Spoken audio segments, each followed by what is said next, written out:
Hi, I'm Ashley with Campbell. Thanks for investing your time to help your community be a great place to live. Before you watch the video, make sure to click the subscribe button so that we can help you make educated decisions as a board member. Well, there we go. And it looks like we have upwards of 400 participants right now. So looking forward to a lively discussion. I'm Scott Lewis. We got Jason on the call as well from Building Mavens. And today we're going to be talking about milestones and structural integrity reserve studies. But be rest assured, we know glitch bills are out there. We know that something happened on Friday. So we're going to touch base on that later in the presentation. But how we want to tackle the presentation is by touching on what is law right now. So we know some things are changing, but we want to go through step by step each one of the items, so milestones, as well as the structural integrity reserve studies, before we get to some of the glitches and what has been coming down the pipeline to address those.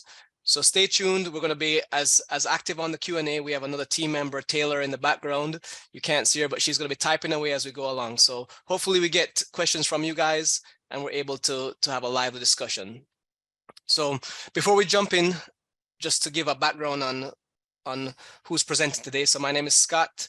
I'm a licensed engineer by trade. I'm a structural engineer for many years, and most of my career has been spent working with condominiums, especially in the realm of what we're talking about today. So inspections, I've done turnovers, 40-year recertifications. Right now, the company is doing upwards of 60 buildings of milestones, as well as structural integrity reserve studies. So we've tried to stay up to date as best as we can with the laws. We've been talking with the industry and really trying to get a handle on what's happening right now, because we know there's many questions out there.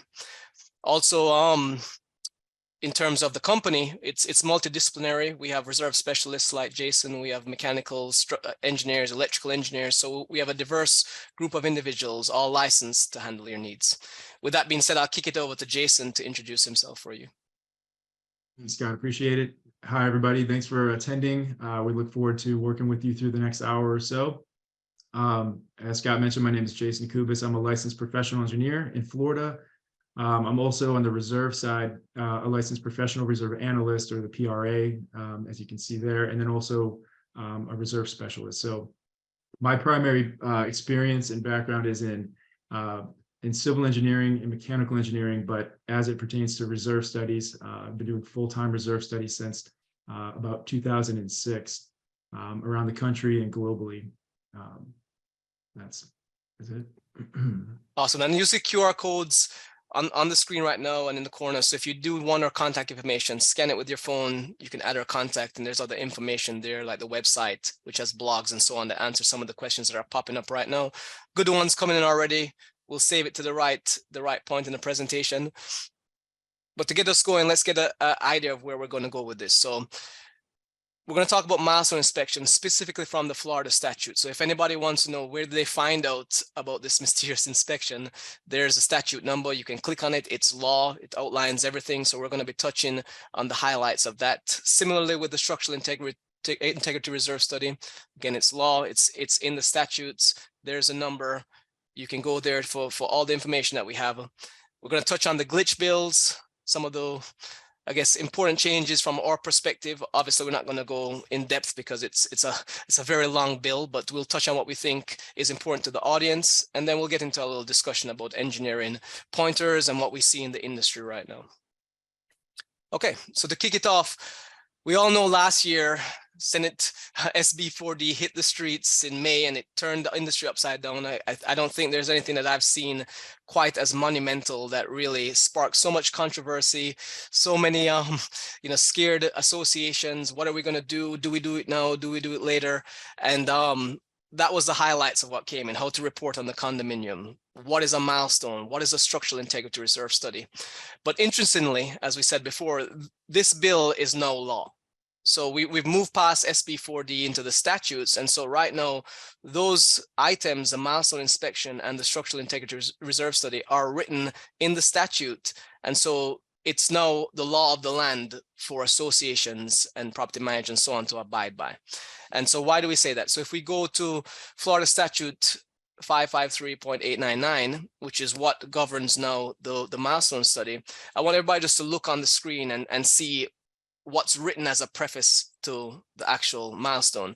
And I'll read it for you. So it says, the legislation finds that maintaining the structural integrity of a building throughout its service life is paramount to ensure that buildings are structurally sound and do not threaten public health, safety, or welfare. And then it says, as such, the legislation finds that imposing a statewide structural inspection program for aging condominium and cooperative buildings in the state is necessary to ensure that such buildings are safe for continued use. So as we look at that preface, we can see that this inspection is, again, of a paramount importance to the state, obviously, based on what happened at in Surfside. And we can see that the state is not budging on the fact that it has a very high importance and that the statewide program is essentially here to stay right now. So I think everybody who's thinking about maybe delaying a milestone or wondering if the glitch bill is going to clear it up, the overall intention of the law, as we see right here, is to have safe buildings and to really maintain them the way they should.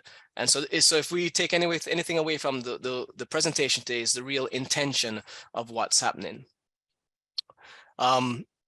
As I look at the questions coming in, I see questions about Boca Raton, which we'll get on in terms of municipalities. We see about plumbing, which we'll talk about later on in the presentation. And then a question about windows, which has to do with structural integrity reserves today. So from what I see right now, we're going to be touching those points, so stay tuned.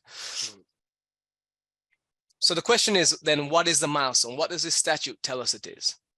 And again, I'm going right on what the law says right now. We know there's slight changes to this, which we'll touch on, so let's not jump ahead. But right now, the law says that this is a structural safety inspection.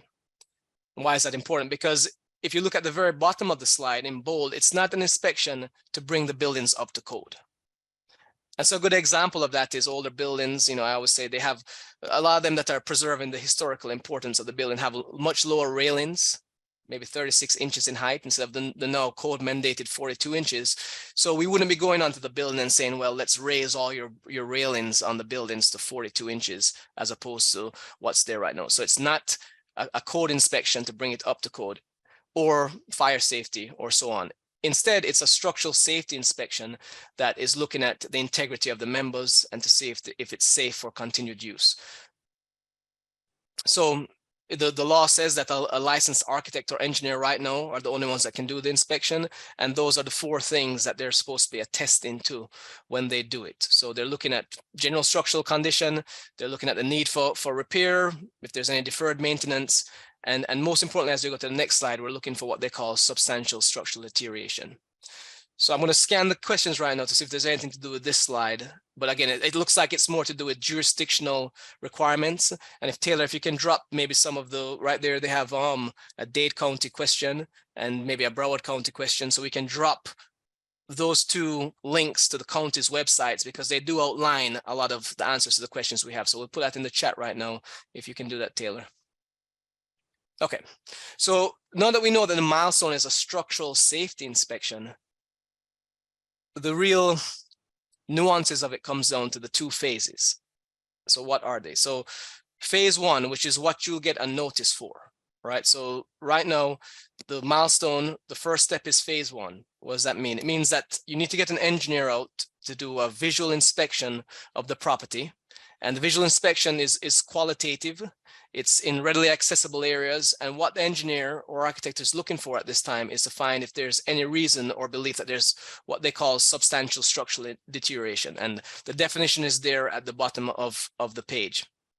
So you can see there, it's not to do with cracked stucco or blistering paint. This is issues that would affect the integrity of a structural member. So if you have major section loss in a column, if you have a supporting beam that's cracked in the wrong places or spalling everywhere, that's what substantial deterioration is. And with that being said, if the engineer or architect does find substantial deterioration on property, then it's time to move to a phase 2. And the phase 2 per the law right now could be as limited or as extensive as the professional needs it to be to determine the extent of the structural deterioration or substantial deterioration they find. So if we go to a real life scenario, if we go on site and everything looks good and the building is well maintained and visually there's nothing that pops out to the professional, then it'll just be a checklist. It follows the law of how the report needs to be set out. And then from there, they issue a milestone report that says no substantial deterioration found. I'm going to look real quick. Again, there's questions about Broward County. And if I looked at the answered questions, we can see that I think Taylor is putting stuff in there. So I'm going to touch on all these questions on the Broward County, Miami-Dade County. We're going to talk later on as it pertains to the jurisdictional requirements of each let's call it established building program. So I see another one about Riviera Beach as well. So we'll talk about that later. But going back to phase 2, so a phase 2 inspection can range from getting a contractor out to do selective demolition around windows, around opening up stucco finishes to see if there's damaged rebar. It can go into roof moisture surveys. The inspection is going to be tailored by that engineer to determine what needs to be addressed to fix that substantial deterioration so that the building can be deemed as a pass, so to speak. Okay, I'm just scanning the question again. All right, so let's move to the next slide. And again, this is just straight from the law right now. We'll go into some of the glitch build requirements later on. So the law right now says who must comply with these inspections. Right now, it says if you're 30 years or older, you could, as of 92 is the cutoff date. If your CEO is before 1992, I think it's July, right? Then you need to do it by the end of the year of December 24, 2024. And right now the law says if you're 3 miles from the coast, and that was one of the biggest issues, what is the coast in the glitches, then it would have been shortened to 25 years. Again, we know this is changing as we go along with the glitches, and we'll touch on that, but that's what the law says right now, that if you're 30 years or more, that you need to complete a milestone by the end of 2024. But there was also a nuance in the law as well, that it was within, and I'll highlight this if I can. Oops, no, I can't. Within 180 days, if you see on that middle paragraph, of receiving a notice. And we know that some buildings right now, and I'll touch base on some of these Broward County questions, because a lot are coming in about 40-year, 50-year, and so forth. So if you're in Dade County, Miami-Dade County, Broward County, Highland Beach, and even the city of Boca Raton, there are established building programs in place, building safety programs that required inspections at the 40-year mark and every 10 years after that. After the milestone inspection guidelines or laws came out last year, the majority of, if not all of these building safety programs incorporated the milestone statute into the safety program and moved the 40-year requirement to 30. And so it'd be, instead of being 40 and 50, it would be 30, 40, or 25, 35, and so on. There's questions here about if you've already done a report, what do you do? Again, I think Taylor's put in the links in there to Miami-Dade County and Broward County. There are directions from the county there on what you need to do if you've already passed your 40-year. But if you haven't done the 40-year yet or the 50-year, what you will receive is a notice in line with the milestone laws right now. So if you're hitting the 30-year mark, the programs have changed, you will receive a notice.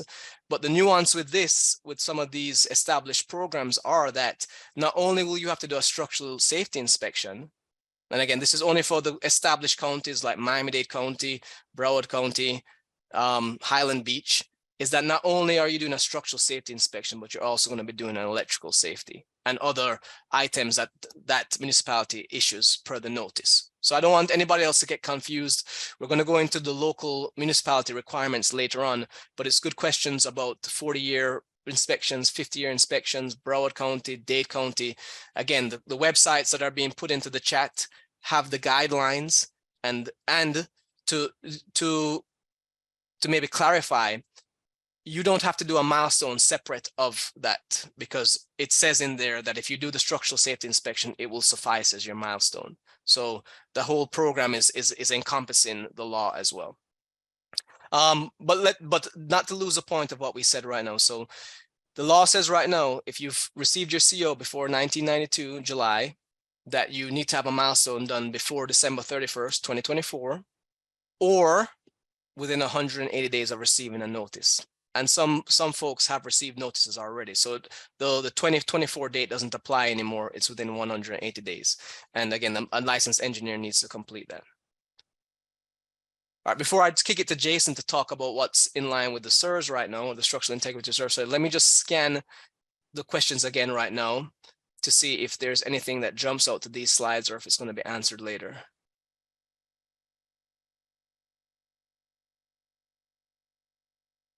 Okay, so actually, one of the individuals is saying that the links aren't coming in. Taylor, can you answer it live on that chat? Oh yeah, I'm answering everybody directly. So Just answer live to the chat though. I think that's so everybody can see. okay, yeah, So I'll just throw answer it into live. the live chat. Okay, so we're gonna clear that up. Question about Palm Beach County right now. So Palm Beach County in totality didn't have a building safety inspection program in place, but the city of Boca Raton does. So I say for everyone that has questions about their municipality, contact the municipality, go on the website. If there's an established building safety program, it's already listed, the laws are there, the outlines are there, and there's no, I guess, no hidden curtain to find that information out. But each one has different nuances, and we'll talk further about that going on. With that being said, I'm going to see if I can answer some of these questions while I kick it to Jason to take it on with the Structural Integrity Reserve Study. And again, this is what the law is right now. We're going to get to the glitch bills. We know they're out there. We'll talk about them soon. Okay, Jason. Appreciate it. And I saw a couple questions that came through regarding the reserve side of it, or the structural integrity reserve side. So I'm happy to answer some of those as well. We'll make sure we get all the questions answered for you. Let's continue with the slides here. We'll talk about the intro to the Structural Integrity Reserve Study, also known as the SIRS, SIRS. Stepping back a moment, up until May of last year, the reserve study industry, and it's been around, since condos were around, say the 70s-ish. There were very few requirements for a reserve study. They weren't mandatory, and you had to include for condominiums and co-ops basically 4 bullet points: roofing, and you probably have heard these in the past: roofing, painting, paving, and anything over $10,000. That was what you had to reserve for. You didn't have to get a professional reserve study done, and board could do them, and managers could do them, and whatnot. It was voluntary.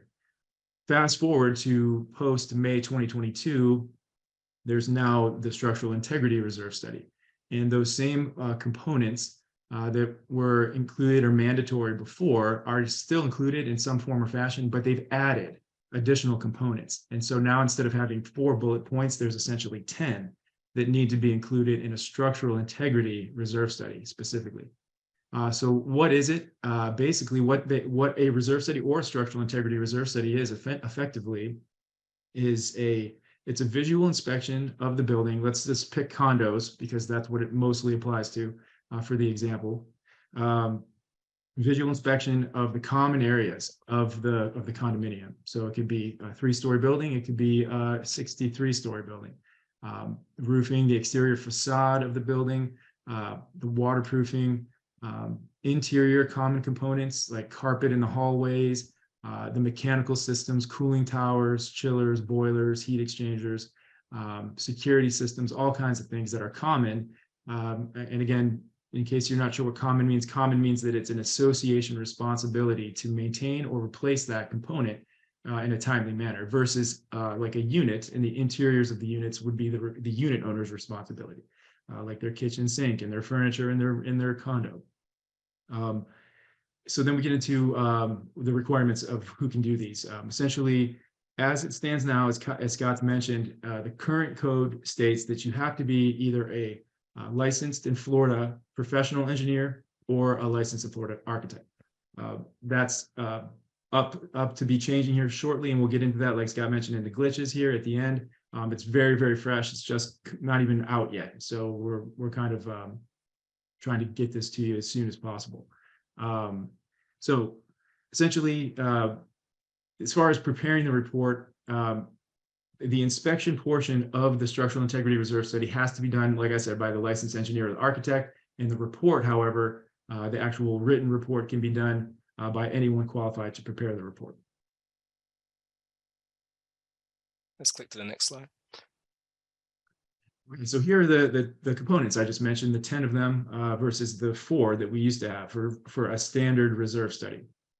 Roof, load-bearing walls, floor foundation, fire protection, plumbing, electrical, windows, foundation, I believe let's see, I think we have a double there, electrical systems, waterproofing and exterior painting, and then anything over $10,000 that the failure to replace or maintain such an item negatively affects the other items.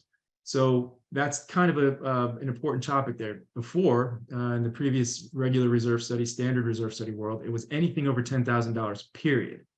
This new statute adds to that and says, and the failure to replace or maintain such item. So essentially saying that if you have things that, for example, like an irrigation system on grade outside your condo building, not maintaining that or not reserving for that will not negatively affect the other components. So theoretically, those aren't something that actually have to be included unless they're over $10,000, and they would negatively affect the building. So for example, if you have a pool outside the building perimeter of your high rise, and it has nothing to do with the structure of your high rise, that pool has no bearing, and not reserving for that, even if it's over $10,000, probably wouldn't be good for reserve purposes, but for statutory compliance purposes, that would be okay, because your pool plaster delaminating is not going to make your high rise collapse, right? However, if you have a pool on the roof deck or a plaza deck up on the 15th floor, and you don't maintain that pool, that water is going to go down with gravity, and it's going to affect the structure. So it's very granular now, and you have to really look at things kind of stratified and almost under a microscope when we're deciding what to include in a reserve study, a structural integrity reserve study, and what doesn't have to be included. Jason, there's a question about who's a qualified person to prepare a report. Yeah, that's a good question. I would hope that they have some experience with reserve studies, obviously, to start. They never really specified. And it's actually something that they're capturing in the glitch bill. So we'll talk about that here shortly. I would, if I was going to guess, and I don't like to do that, especially on webinars, but a qualified person would suggest somebody who has experience with inspections and reserve studies.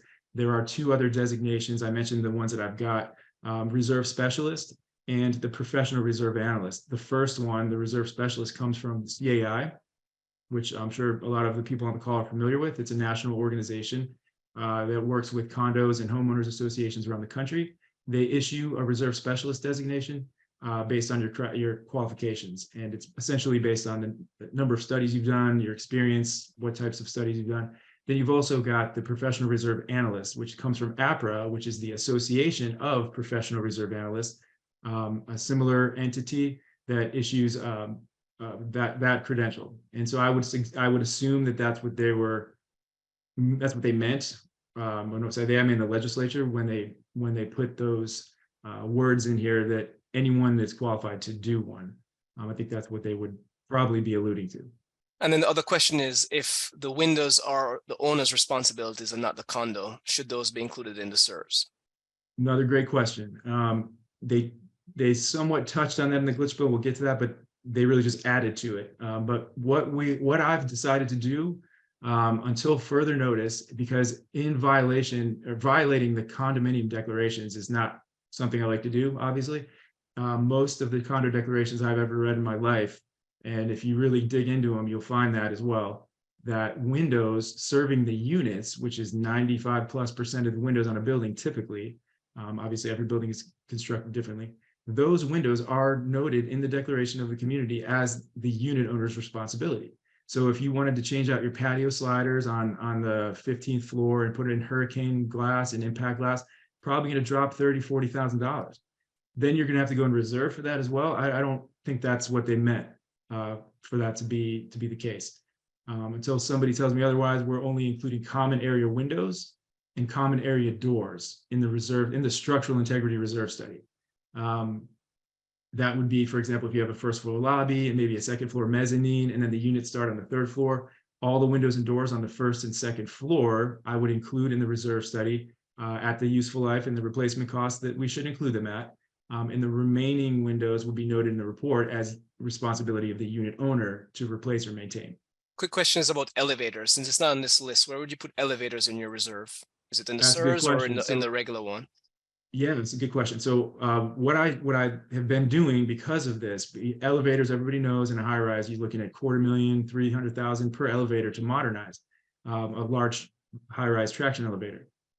So if you look at these categories, Nowhere does it talk about mechanical systems, right? You have plumbing, yeah, you have electrical, you have fireproofing, but you don't have mechanical like HVAC, and you don't have specifically elevators. So what I've been doing is offering, on the one hand, you can do a SIRS with just these components, and we could include your elevators and all the other things as well. However, keep in mind with the SIRS, it's mandatory full funding starting in 2025. Now, what I decided to do is run an alternate scenario. So 2 different funding models, one funding the SIRS components and the 10 that are on the slide here, and then anything else that we find that's out there, like for example, a chiller or a cooling tower, you could look at millions of dollars just for those 2 things, elevators, millions of dollars, not necessarily specified to be included. We'll put those in an alternate scenario, and with any luck, and the DBPR interprets that as potentially you could partially fund those in the future, you'll be able to use that second alternate funding plan and partially fund if needed. If you're really struggling financially and you're putting all your money towards the SIRS components, obviously in a perfect world, we want everyone to fully fund everything, but we understand that that's not exactly practical in all cases. Okay, so let's move on to the next slide. I see some more questions about caulk, water, in terms of caulk and waterproofing. It's on the SIRS, right? We usually replace sealants and caulk as part of a painting project. So if it was us doing it, that would be lumped into the painting project, correct, Jason? That's right. In the old code, the previous prior to the SIRS, again, it was painting, period. It was painting, roofing, and pavement. What they did do, and I think they got this right, is that they expanded on that term. So instead of just calling it painting, because you could argue that, are you talking about interior lobby paint? No, they're talking about the outside of the building most likely, but they didn't specify. Now, the code says it's waterproofing and exterior painting. So they've kind of specified a little bit more. And waterproofing is it's kind of an all-encompassing term. It's not just getting a spray gun and in a roller and putting paint on the building. You're looking at everything from pressure washing, multiple coats of paint, sealant replacements, expansion joint replacements as needed. All of that's part of a waterproofing system. In waterproof coatings on the horizontal surfaces, for example, a lot of people forget about the balconies have to have probably one of the most important things, especially on a coastal high rise, is to have horizontal surfaces that are concrete, waterproofed properly prior to putting any tile down, which I know that's a sticking point for a lot of associations. Those need to be waterproofed as well. So that's another part of the waterproofing. It's all encapsulated in that term. Okay, so let's kick on to this. So what does a structural integrity reserve study include, Jason? Sure. So the first thing is you have to identify the common areas, right? Like I mentioned, I alluded to earlier, we're not going to be going into units and saying, hey, your sofa needs to be reserved for, obviously. So we're looking at only the common areas. Lobby, if we were to stick to furniture, it's not structural integrity, but anything that's common is fair game to be reserved for. Again, it has to follow has to fall into the categories that we had on the previous slide. But it needs to be common area. That's the thing. It's the association's responsibility to repair, replace, or maintain. Then it's considered common, and therefore it's up to the reserve specialist or the engineer or the PRA that goes out there to categorize all these things and put them into the model. The next thing is the remaining useful life. It's probably one of the most important components, and this is where this goes from science to somewhat of an art. With experience, you do 1,000 reserve studies in your life, and you start to understand what things look like and what the remaining useful life should be based on their either their condition that you see, regardless of its age. Something could be 2 years old and need to be replaced. It could be like you got sold a lemon or something. You know what I mean? So the remaining useful life is important.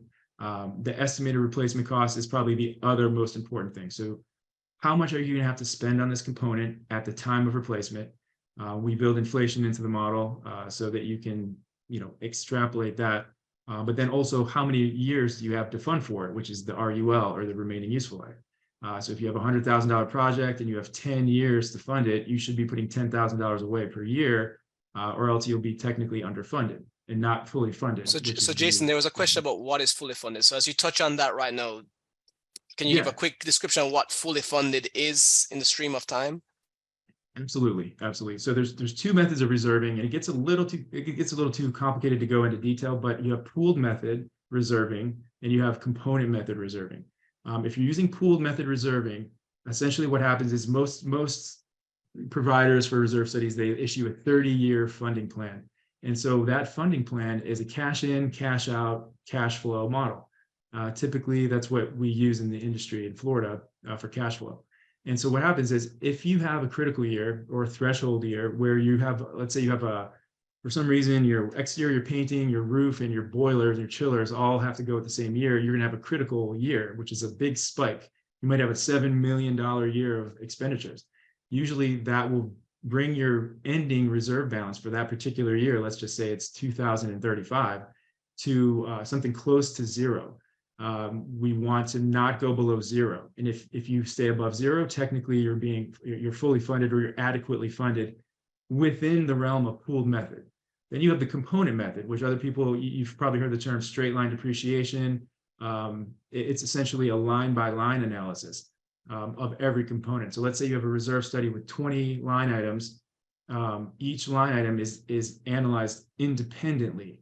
And so let's just say you have a roof line item. The roof reserve, which is statutory or segregated reserves for roofing, can only be used for the roof. And so then you say, well, we have this pot of money just for roofs. The roofs have a useful life or remaining useful life of 10 years. There's an unfunded balance. Let's just say we don't have quite enough today that we would need to replace them. But as long as you're funding proportionally along the life of the component, you'd be considered fully funded for that component. And then you'd go to the next component and do the same thing. It doesn't mean fully funded in the sense of the term for reserves. It does not mean that you have to have money on hand today to replace everything in your reserve study today. It means that you're proportionately funding for basically the depreciation of that line item as it goes out into its last year of life. Awesome. So by the end of the life, you'd have 100% of the money ready to go. So with that answer there's one question about what method is required for the SIRS? Is it pooled? Is it straight lined? So I've done several of these. I've done a bunch more than that actually of the SIRS, and I'm finding that using the component method is the most clear and concise way to do these, because the trick is you've got condos, unless it's a brand new condo and doesn't have reserves, they've already established reserves for, let's just say, irrigation system, lobby renovation. Those are like the non-SIRS components that they already have reserves for. They've already paid the price for that, and they have a reserve bucket of money for those things. But then they also have the roof, the waterproofing reserves. So in order to merge all of the available funds together and then run a pooled method SIRS, you would have to have technically the way the statute reads now is you'd have to get a majority vote of the owners in order to move reserves from your segregated reserves into a pool, and vice versa. You wanted to go from one to the other. You can't change funding methods without a majority vote of the owners. So a lot of the clients have component method. We do see some pooled method, and we can do it, but we'd have to work with you on how to allocate the existing reserves that you have in your cash flow and in your pooled reserves. How are we going to segregate those out? And we've got some methodologies for that. We just have to work through the logistics and the legalities of it, because again, you need a majority vote of the owners in order to commingle your reserves. So when is the SIRS due, Jason? Yeah, so just like the milestone, SIRS is due by December 31st, 2024. So actually getting into, there's a little bit of discrepancy, as to, are you saying that if we adopt our budget on December 30th, does it have to be fully funded because it's not quite December 31st yet? Does 2025's budget need to be fully funded? I would say, to be safe, assume yes. I think that was it could have been a little more clearly stated again, as to make sure that people aren't waiting till 2026 budgets to fully fund. But I would say by going into 2025, so as you're doing budgeting in the fall of 2024, I would plan, just to be safe, to fully fund by 2025's budget. Okay. And so just to recap some deadlines as we jump into what most people I think are here to hear about, which is a glitch. So the law right now says December 31st, 2024 is an important date for milestones and SIRS for buildings in terms of milestones that are 30 years or more, or 25 years or more if they're 3 miles from the coast. And I always try to stress that 180-day range, because again, in certain municipalities right now, notices are going out. So if you're in Dade County, Broward County, Highland Beach, places where there are established programs, even Boynton Beach. Someone made a question, does Boynton Beach have a city program? And the answer is yes, they have formalized forms already for the milestone. You could receive a notice at any time if you've already hit that mark, and then you have that 180 days to comply. And the same with the SIRS right now. By 2024, December 31st, that's the date. And the important thing at the bottom there is it is a breach of your duty as an officer if you neglect to do so. So these are important deadlines right now per law. And here's a question about maybe the pool reserves, waiving reserves. Jason, what does the law say right now about reducing reserves for the structural integrity reserve study? Right. So going into that 2025 budget season or budget year, I guess, assuming that you're on a calendar year from January through December, you have to fund fully what the reserve study, the structural integrity reserve study is proposing. So if, kind of gone are the days of you get your reserve study, it says you need to put $100,000 a year away into your reserve fund. But then the board says, hey, we can't afford this. We're going to do 70%. Instead of 100,000, we're going to put 70,000 into the reserves. Per the statutes going into 2025, that would actually be a violation of the statutes. Okay. And then as far as the developer controlled associations, in contrast to unit owner controlled associations, they actually couldn't waive reserves as of May 26th, which was basically the day that they signed this in, the day after. All right. So the next, here's the requirements by law right now of how long you need to keep the reports, where you need to post them. Again, if there's a website for the community, the reports need to go up on there. The milestone inspection needs to be kept for 15 years, integrity study for 7 years. And also individuals have a right to get these reports. So it really is public knowledge once it's done. So I know we're pressing the time right now. So what I want to jump into is the glitch bills, because if there's one thing that I've heard a lot from potential clients or from associations, property managers, one of the major reasons why people are maybe delaying on getting things done is that they're waiting for the glitch bill or the glitch bills to be released and new laws to hit the land.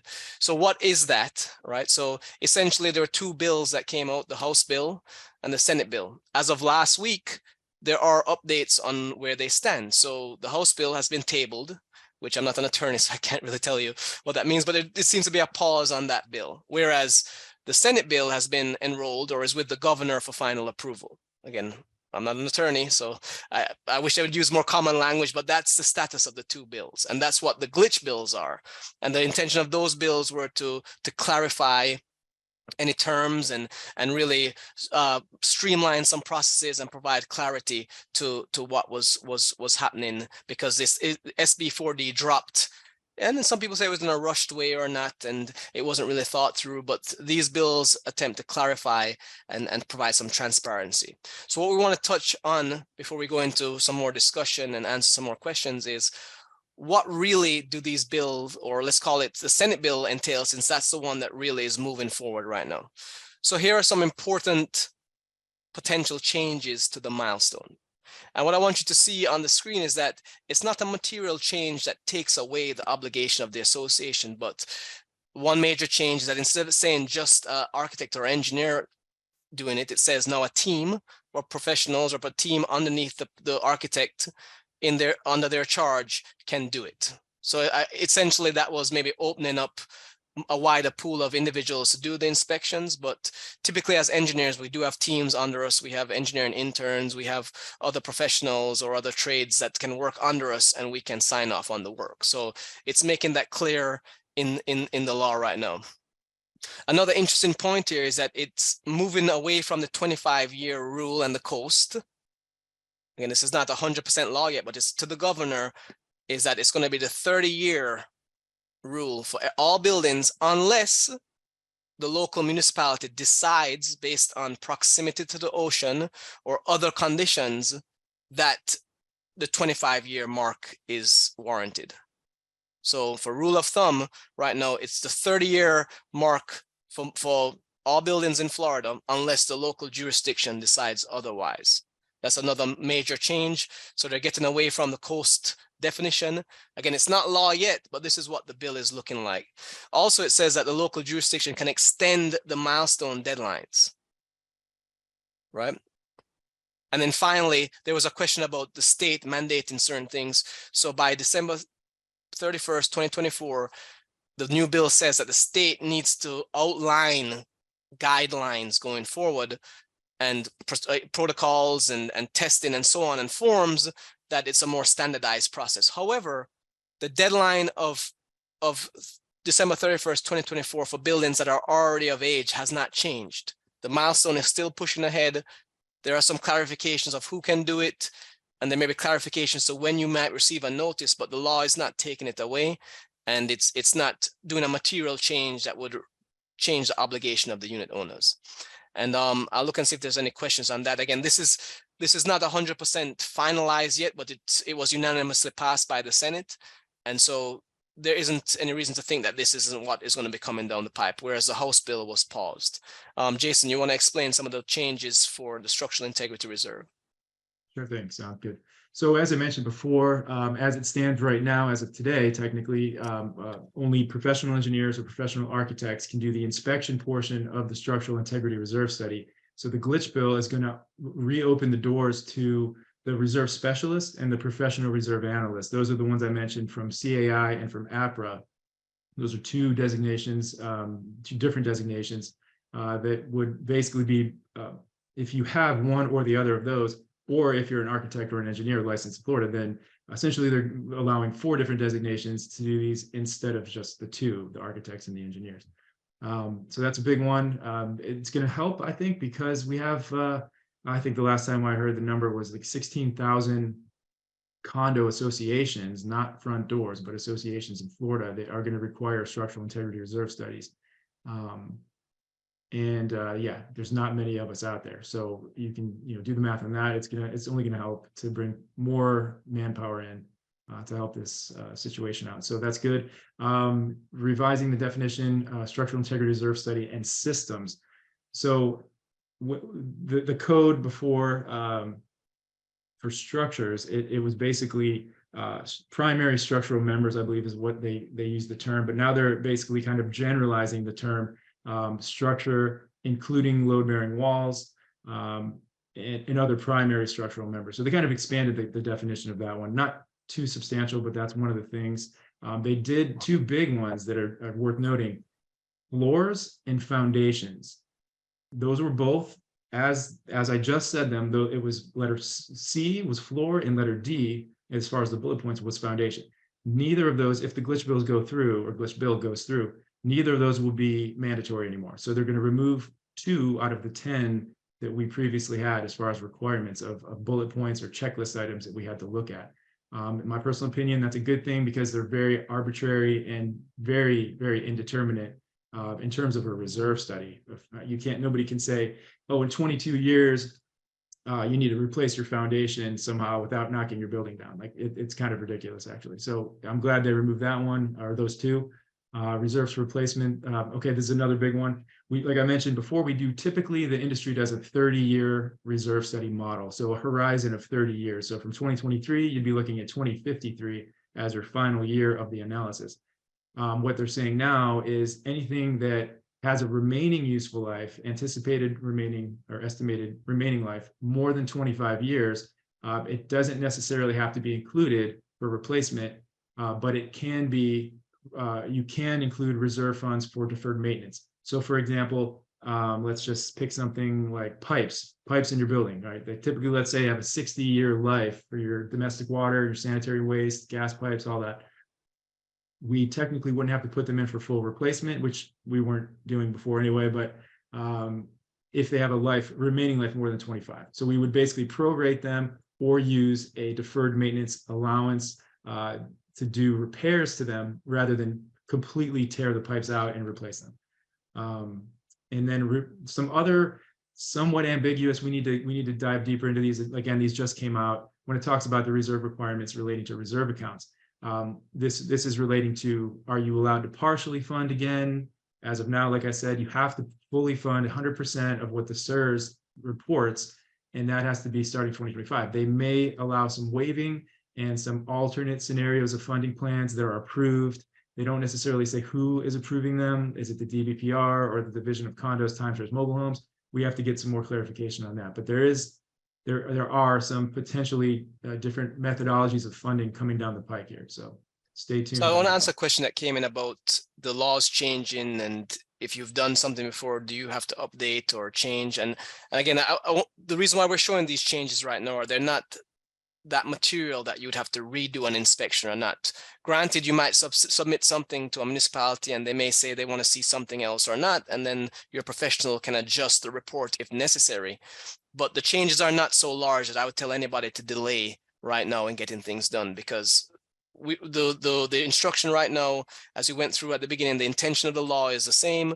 The general inspection procedure is the same. The professionals that can do it are generally the same. And so if you have the right professionals on team, there's no reason why you can't get through with the process and keep moving along. And the professionals should be able to guide you along as it pertains to the local municipality. So I want to jump forward. Well, I guess in terms of this, I know you explained a little bit, Jason. This was a big contention of how do you fund or how do you reserve for a foundation, a structure, and so forth. And I think it's clear there that if the useful life is 25 years or more, all you really need to reserve for is the cost of deferred maintenance. So if we talk about concrete, you may have a concrete restoration project that's coming down the pipeline, or an estimated amount that you use yearly. So that would be in the reserve study. Correct, Jason? That's correct. That's correct. So a good example would be waterproofing your balconies. We're not going to go out there and say, oh, you need to cut out all this reinforced concrete and completely replace it for millions of dollars. We're going to say, well, okay, worst case, you pull up the tile, clear up all the mortar, glue, whatever is adhering the tile to it, come in, inspect the concrete, tamp it out, sound it out, repair what needs to be repaired, waterproof it, reseal it, and then put tiles back down, or don't, which would be my preference. But if you want to put tile back down, you put it back down after, and that would be the cost of that project would be what you reserve for, not the cost to completely tear out your elevated concrete all around the building, and columns and joists and all that stuff. All right. So as we talk to clients and do presentations, a lot of questions come up, mostly about timing right now because of the glitch bill. So I know we went through very quickly the glitch. The reason why we showed you what we showed you was just to put it in people's mind that the glitch bill did not take away the law, right? It didn't make it less stringent in the sense of relaxed timelines in any way that people shouldn't be moving ahead. It didn't change whether you need to do it or not. It just provided clarity and answered questions and gave some flexibility to the local jurisdiction. So we want to put that there. So when people say, what about the glitch bill? Should we delay? The answer I tell people is don't delay, because time is not what you think it is. And why do I say that? Because we all know how associations work and the industry works, is that even if you decide today to get a milestone or a SIRS, you still need to get bids. And let's say within two weeks, 3 weeks, you get the 3 to 4 competitive bids. Then you got to take it to your next board meeting. And then that board meeting, if they pass it, then that's another month down the line. And then you have to sign the contracts, give it to your attorney, get the deposits in. So you may be looking at 2 to 3 months down the line before you have the professional on site. If they're on site and you need a phase 2, then you have to go through a process of getting another professional on site and so forth. So time is not what you think. And even if you start today and you need work on property, you may be looking to the end of the year to even get progress into phase 2 work, right? So I always tell people, don't delay. Get the professionals in. You may not need to go full steam ahead, but you definitely want to know where you stand in the stream of time and how the building looks, and whether you need a phase 2 versus a phase 1. You need to get someone like Jason to look at your reserves to see if you're underfunded, where you'll have issues, what's coming down the pipeline, because you could use a stepped approach to increasing reserves as opposed to waiting until the end of next year and implementing a full increase at once. The big question that keeps coming up is is 40-year, 50-year, how it ties in. And again, the building safety programs, we've dropped a lot of links in the chat for Miami-Dade County, for Broward County. They've already incorporated the milestone into the safety inspection process. So it's no longer 40-year, they're now at the 30-year mark accordingly. If you've done it already, there's instructions on what you need to do, and you may not need to do the milestone again. So I'd say look at the local jurisdictions or get your professional to talk to that jurisdiction to find out, but they've already incorporated it. So you don't have to do your recertification and the milestone separately. It's all part of one process right now. Question about, are there enough engineers to do the work? And it's definitely a supply and demand situation. And I was talking to Jason earlier, because we have many projects queued up, but because again, back to the timeline of an association, it may take 2 months for the association to decide on us, and we can put them in queue. However, obviously, as time goes on, the more busy people will become when everybody's trying to jump in on the work. So I would say just don't delay. Get the right professionals. It's better to get them now than later, because obviously if you wait till the end, you may run into a shortage because either individuals are booked up already, or the fact that you may be paying more because you're looking for expedited work, or you have a issue notice from the city and you're on the clock. So I'd say time is not what you think. So get going as soon as you can, because the laws are not going away. And then the first question, obviously you can get it now because many professional firms are doing them already. So I wouldn't delay in thinking that there's some monumental changes coming down the pipe. Anything you want to add to that, Jason? That sounds good to me. Trying to look at some of these questions. Maybe we can jump into that. I don't know. Well, let me answer Palm Beach County. I saw Palm Beach County jump in a few times. And so again, Palm Beach County, City of Boca Raton, City of Boynton Beach, Highland Beach have established programs in place. Anywhere else that doesn't have a program will incorporate the new law or is incorporating the milestone law. And the only reason why we bring out the fact that there's local jurisdictions in place is because there are nuances to each one of these jurisdictions of who can do the inspections, right?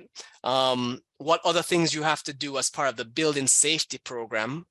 So what I want to say again is the milestone is a structural safety inspection, but in some of these counties already or cities, they lump in a electrical safety inspection as part of the recertifications. Not only will you have to do the structural safety, you'll also have to do electrical safety because that's part of the program already. So if anybody has questions about their local jurisdiction, again, we've dropped links in the place. Ask your professionals, call your governing jurisdiction. They'll let you know. But Palm Beach County already has certain areas in place already that are doing that. So anything else on this one, Jason, or you want to jump forward to the next slide? Let's go ahead and move on to the next one.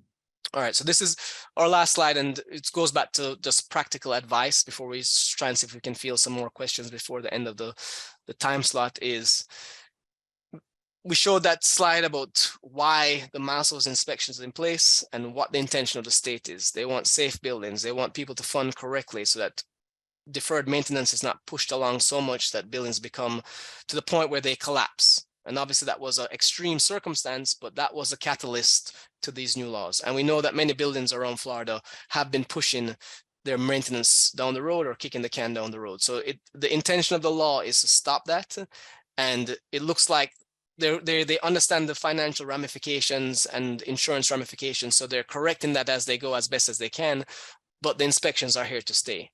We put in there ahead of time, beware of the county requirements. So I would say wherever you are, talk to your professionals, get what you actually need. So that way, when you go to ask for proposals, you're not saying, hey, give me a quote for a milestone when you actually need a building safety inspection, which includes electrical inspection as well, or give me a milestone. And some of these, like let's say Broward County requires a special inspector to look at structures 4 stories or more. So you may get the wrong professional. So be very careful what you ask for before you do your own research for Broward, for Miami-Dade County, some areas of Palm Beach County, and just again, look at your local jurisdictions and see what their timelines are and what they're requiring. I don't recommend anybody delaying starting the process. Again, the glitch bills that are coming out or are on the way to be possibly approved do not change the requirement for associations to do the structural integrity reserve study or the milestone. It put some more clarification to it. It didn't extend the timeline too much at all. And so I prompt everybody to just get with your professionals, get some advice, understand where you are in the stream of time, understand what your building looks like, so that you know if you're a phase 1 versus phase 2, if you're underfunded or at the right place. And just don't delay. Obviously, cost is the biggest thing. How do we keep costs down? And I think to keep the true cost of everything down is to just be proactive, right? So if you do have a construction project you need to undertake, the sooner you get to addressing it and scoping it correctly, the better the cost will be down the line, because you won't be having surprises with change orders. You will have the right professionals on staff. You'll be able to get qualified contractors to bid. So if you want to save money, attack it now, get the right advice, and in the long run, that's the way to be most cost efficient through. And I think that clarifies it. So Jason, you want to add anything to this slide while I look at some of the questions in the few seconds that we have? I mean, that makes sense to me. Everything you said I'm on board with that. It really is a matter of time. I mean, it sounds like a lot of time. We have about a year and a half until the actual deadline, but there's every day that goes by, there's more calls coming in, and we have to go on a first come first served basis, to be fair, obviously. So the sooner you call, the sooner we get you on the list, and we can get things rolling for you, and get you what you need in time. And with any luck, we can even get it to you, like Scott mentioned. We can get the reports to you, especially on the structural integrity side. We may be able to still get it to you by the end of this year in time for budgeting. So you can do a 2-step increase instead of a 1. If you're in the situation financially that you're going to have a massive increase, at least you can half that and do half of it next year, and then half going into 2025. And then at that point, you'd be fully funded. So again, not to beat the horse here, but timing is of the essence. There's a quick question about cost. And so obviously the cost is dependent on the size of the building, the number of buildings, the location of the building. But generally speaking, I don't see any costs of these inspections being less than possibly, I'd say a rough ballpark for a very small building. We're talking about 3 to 4 stories, 30 to 40 units. It's probably around $5,000, $6,000 for maybe both services, correct? Not both services together, but individually. A SIRS is probably about $5,000. A Milestone is about $5,000. So you're probably looking at about $10,000 for a very small building. Correct, Jason? Right, that's a good ballpark number, yeah. And obviously, a high-rise building will be a lot more than that. So the pricing can be very straightforward, but it definitely depends on the size, the number of units, and the number of buildings. There was one quick question I want to answer before we jump off: is what if you're a 20-year building? Well, you're not going to be hit with any notices, but you'll be on the clock when you hit the 30-year mark, right? But there's no reason not to be proactive and to think in terms of structural integrity reserves, in terms of milestones, because you don't have to run the full gamut of getting an official report to submit to the city, but you definitely want to know where you would stand in the stream of time. So as you approach those marks, you're geared up not only financially, but you can maintain the building now in a way that you don't have a huge project on your hands when you hit that mark.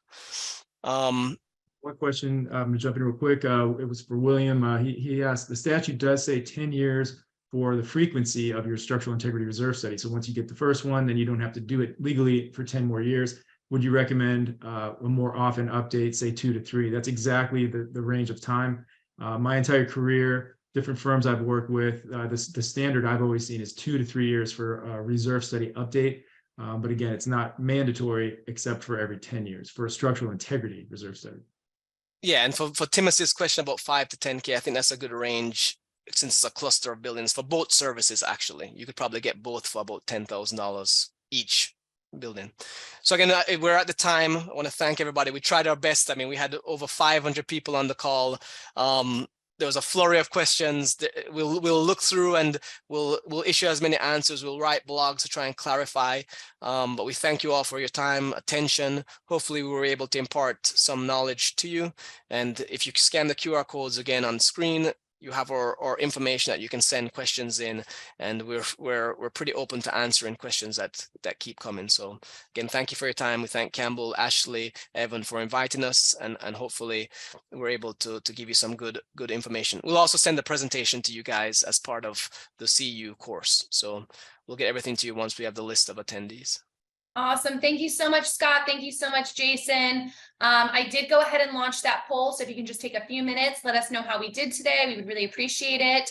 And then yes, I am going to be sending out the presentation also via email, and Taylor is actually going to also send me those links. I'm going to send those via email as well. So you guys can have those in the email, and I will be sending over the list of attendees to Building Mavens so they can get everybody their CEUs. And that's it. Thank you guys so much for doing the course for us. Really appreciate it. Thank you, everybody who was able to join us. And yeah, we'll see you guys next time. Thank you. Bye, buddy. Thank you. Thanks, guys. Thanks for watching. For more great educational content, click the subscribe button now.